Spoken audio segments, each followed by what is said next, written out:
Hello guys, welcome to my channel again. So this time I'm gonna repair this laptop, HP laptop. So what is the problem? The problem is it's very slow to load the operating system, and also when running the application, when the customer said that when she's working it's very slow. So what we're gonna do is to change the hard drive. So the hard drive, this hard drive is a new one. No, the old hard disk,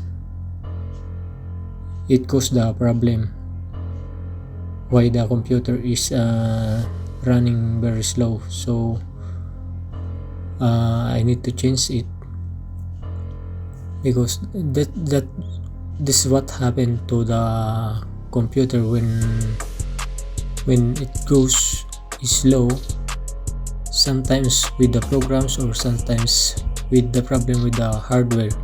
So this time I already confirmed that the problem is the hard drive, so I have to change it.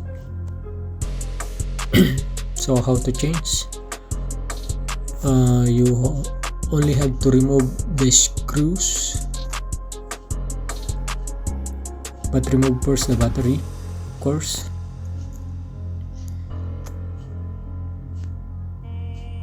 So there's a screw there, 1, 2, 3, and also there's a screw hiding there in the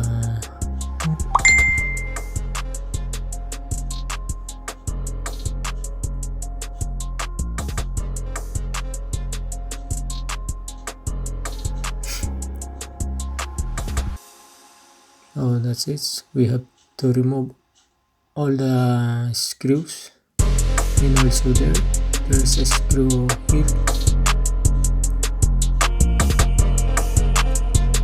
No, that's my girl, she want to help me, so I need to teach him to remove his screws.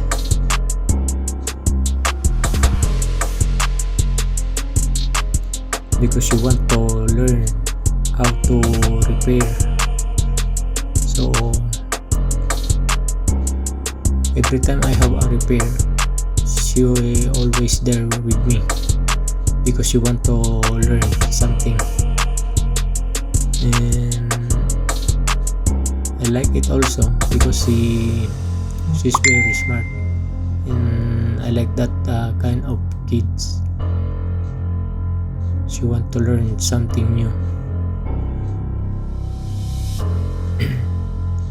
So she's 7 years old.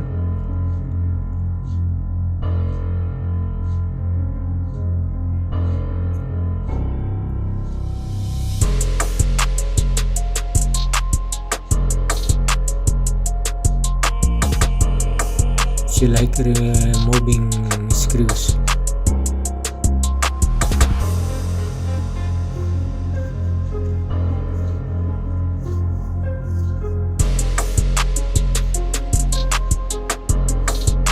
Maybe she's my future technician for the future.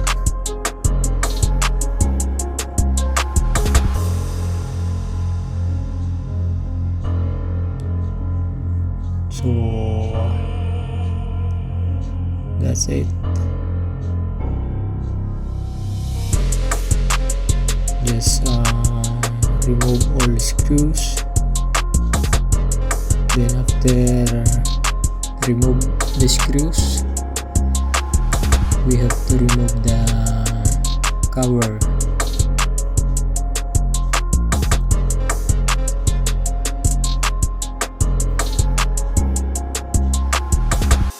First remove this CD drive.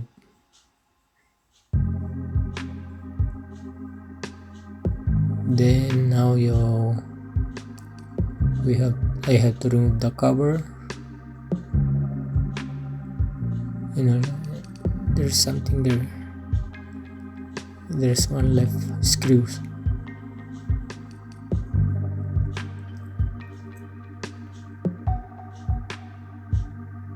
So to change the hard disk, I need to remove the cover. So to remove, just pull up there.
To remove the cover, we have to take care the parts inside so that we will not damage.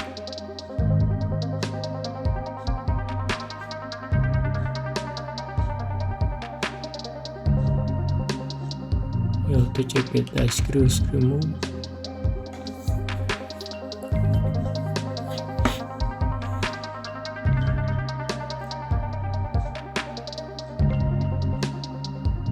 So this is a model. There's a lock inside, so you have to pull it.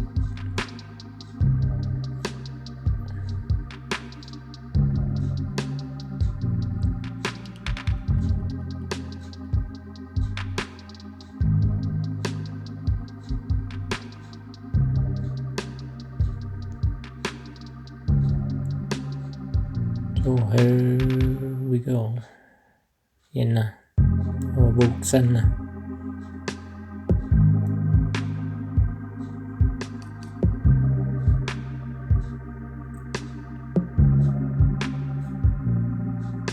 So yan. Pagkatapos matanggal yung cover, pwede na pong tanggalin yung old hard disk. Yan po. Ito po yung old hard disk.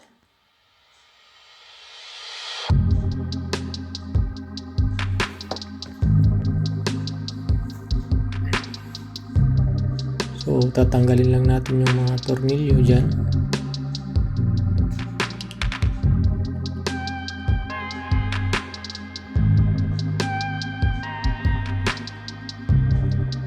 Tapos yung dalawang tornilyo dito sa baba,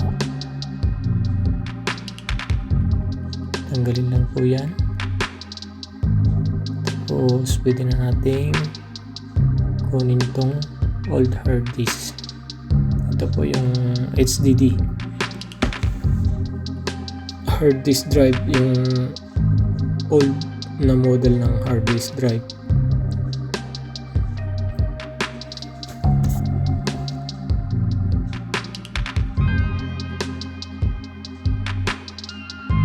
Yun lang po, tanggalin lang yung tornilyo.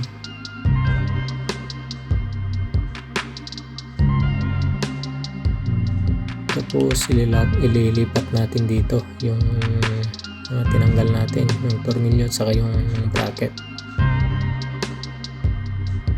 So ito po yung bagong hard disk, solid state drive.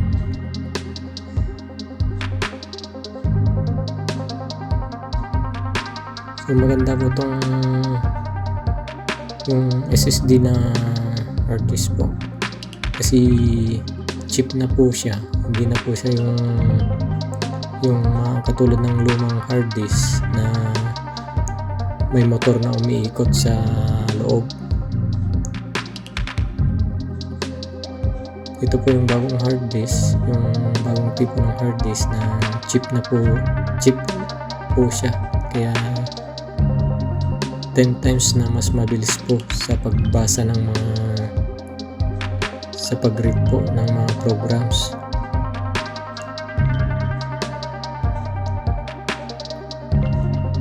Ten times na mas mabilis kaysa sa lumang hard disk. So yan po, pagkatapos malagay yung mga tornilyo, double check lang po natin yung mga connection kung properly connected siya, para hindi na po tayo magpawaklas ulit pag nalagay yung cover. So pag na-check na po, pag okay na po, pwede nang ibalik yung cover. Yan, babalik po natin yung cover.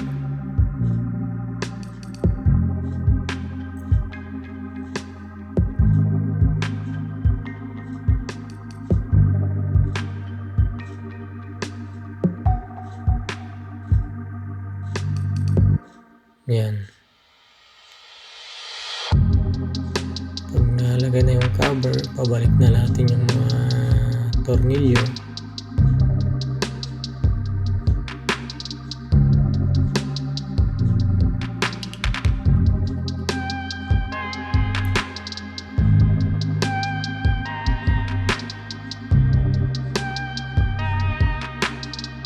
Balik po natin yung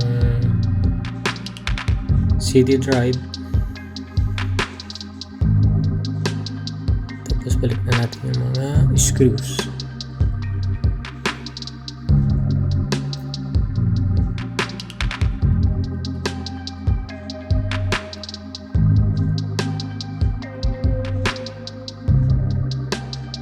So maganda po itong ganito, yung papalitan po natin yung bagong hard drive, kasi solid din po, kasi itong computer na to medyo old na, pero kung papalitan natin ng SSD, bibilis po siya, kaysa po na bibili tayo ng bago. Mas mabuti po palitan muna ng HDD para bumilis.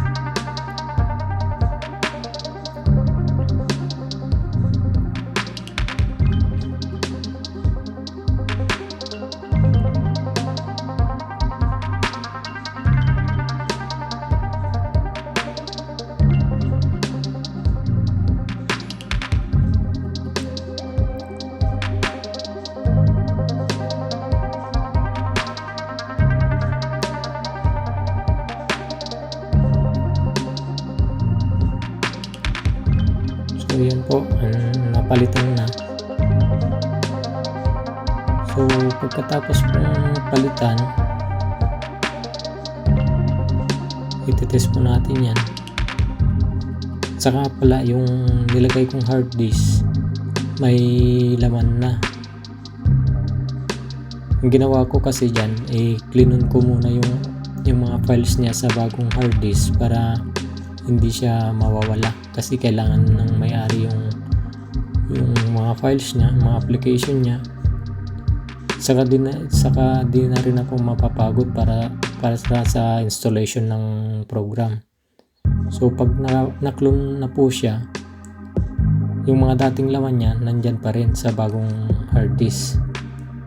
So ang pag-clone po, marami pong mga klase ng program na pwede nating gawin, na pwede nating gamitin para sa pag-clone.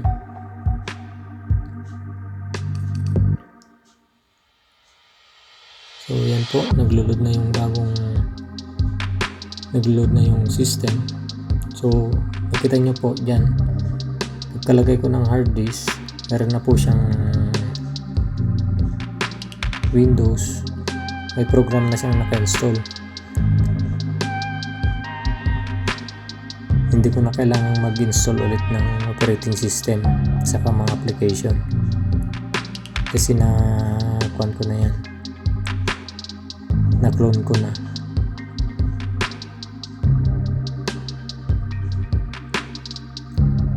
So yan po, sa old na hard disk niyan, hindi niya ganyan kabilis. Sobrang bagal po nung sa dati niyang hard drive.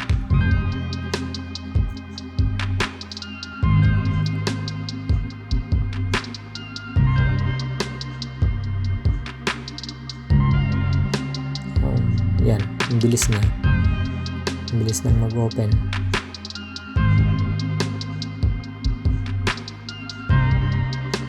Sa old na hard disk, aabot pa ng 15 to 20 minutes bago mag-load yung operating system niya.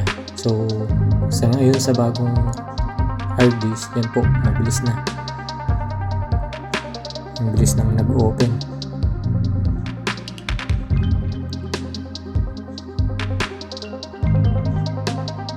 So solid po yan kung magpapalit kayo ng SSD drive.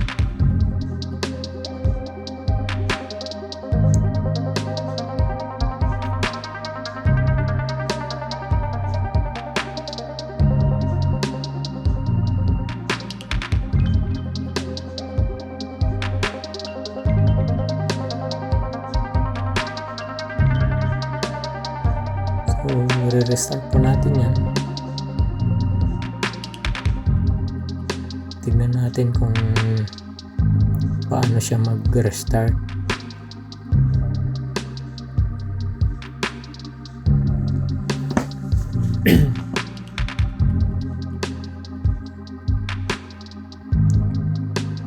So yan.